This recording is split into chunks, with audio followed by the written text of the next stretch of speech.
Why Riker is better known as Star Trek TNG's commander despite becoming captain. Commander William T. Riker, first officer of the USS Enterprise D under Captain Jean-Luc Picard, is one of the most iconic figures in Star Trek, The Next Generation TNG. With his sharp intellect, magnetic charisma, and often imitated Riker maneuver both in the captain's chair and romantically, Jonathan Frakes made Riker an enduring fan favorite. Yet despite Riker eventually achieving the rank of captain and even commanding his own ship, the USS Titan, he is still best known across the franchise as TNG's steadfast commander. The answer to why Riker's identity is so strongly tied to his time as second in command has as much to do with the legacy of TNG as it does with how Star Trek frames leadership, loyalty, and narrative continuity. In many ways, Riker didn't just serve under Picard, he chose to remain in that role longer than anyone expected. And that decision says everything about who he is. The commander of the Enterprise D, where Riker's legend was forged, Riker joined Star Trek, The Next Generation from its very first episode, Encounter at Farpoint, introduced as a by-the-book officer handpicked for his reputation as a capable leader. Yet it was on the Enterprise D that Riker evolved from a rising star to a franchise legend.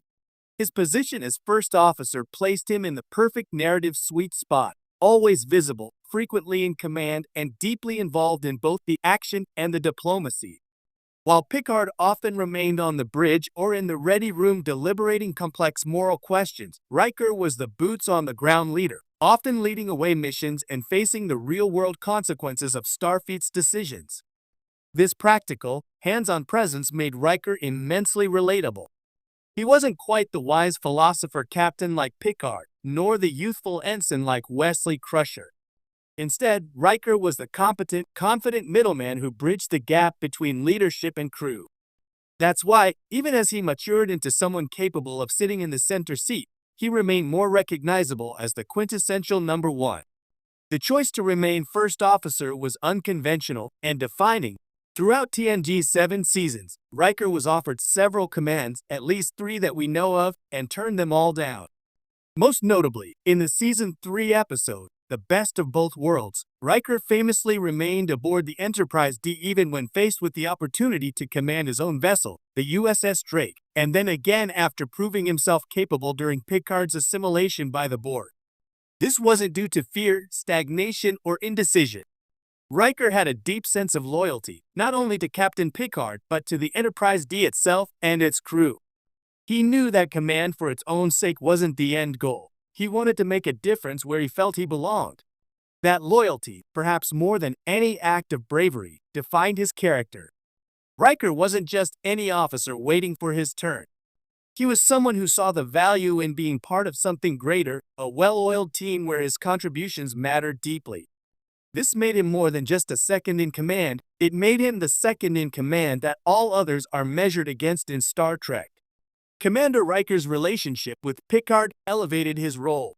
The chemistry between Riker and Picard was another vital ingredient in Riker's enduring status as a commander. From the very beginning, their dynamic was built on mutual respect. Riker challenged Picard when necessary but always with professionalism. In turn, Picard trusted Riker implicitly, a rare dynamic between a captain and first officer in television at the time. In a way, Picard served as the father figure and philosophical mentor, while Riker was the action-oriented executor of those ideals. Together, they formed a dual command structure that grounded the Next Generation in stability. Their synergy became so seamless that fans came to see them as a 2-for-1 leadership team, with Riker's command status unofficially elevated because of his equal narrative weight. It's no accident that in Star Trek, Picard Season 1, Riker's return in uniform as acting captain of the USS Zheng, he during the finale carried so much emotional impact. The audience didn't just see a captain returning, they saw Commander Riker back in action. Riker, the captain, exists in the shadows of his commander days. Though Riker finally took command of the USS Titan following the events of Star Trek, Nemesis, the film's mixed reception and the absence of a Titan-focused TV series meant that his time as captain was largely left off screen for many years. Fans had to turn to novels, comics, or their imagination to explore Riker's time in command, and as beloved as the character remained, his captaincy never received the same spotlight that his TNG days did. This lack of screen time as a captain cemented his earlier role in the cultural memory. For over 20 years, Riker as commander was the image etched into pop culture. It wasn't until Star Trek, Picard Season 3 that Riker's command skills were finally showcased again in a major way.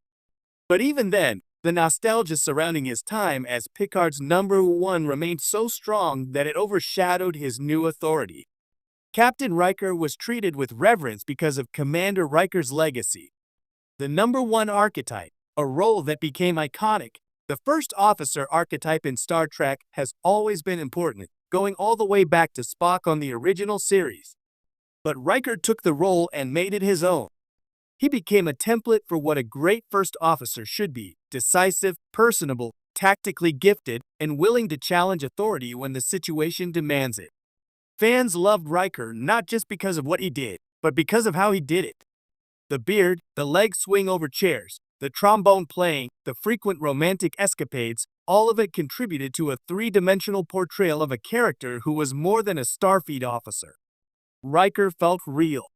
By the time other Star Trek series introduced their own versions of the #1, from Kira Nerys on Deep Space Nine to Chakotay on Voyager and Michael Burnham on Discovery, they were all, in some way, responses to or evolutions of the Riker archetype.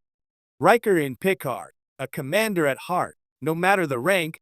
Star Trek, Picard gave Jonathan Frakes one of his best performances as Riker, particularly in Season 3. Though now a captain and older, more introspective, Riker's personality was still grounded in the traits that made his TNG-era commander so memorable: loyalty, courage, emotional honesty, and tactical brilliance. Even while giving orders from the captain's chair, Riker's demeanor still felt like the commander fans knew and loved. In fact, his friction with Picard early in Season 3 over leadership decisions felt like a logical extension of their old commander-captain dynamic, not an inversion of it. When Riker says, "You've just killed us all," it hits hard because we know that this is a seasoned officer who never undermined his superior lightly. Even decades later, the spirit of Commander Riker remained his core identity. Later, when he and Picard reconcile and work side by side again aboard the rebuilt Enterprise D, it feels like time is folded in on itself. No matter his title, Riker's greatest role was always his service next to Picard, not above him. Legacy. Why, Commander Riker lives on. Ultimately, Riker is remembered best as a commander because that's when he made the biggest impact, not just in the narrative of Star Trek, but in the hearts of viewers. Captain Riker may have achieved character,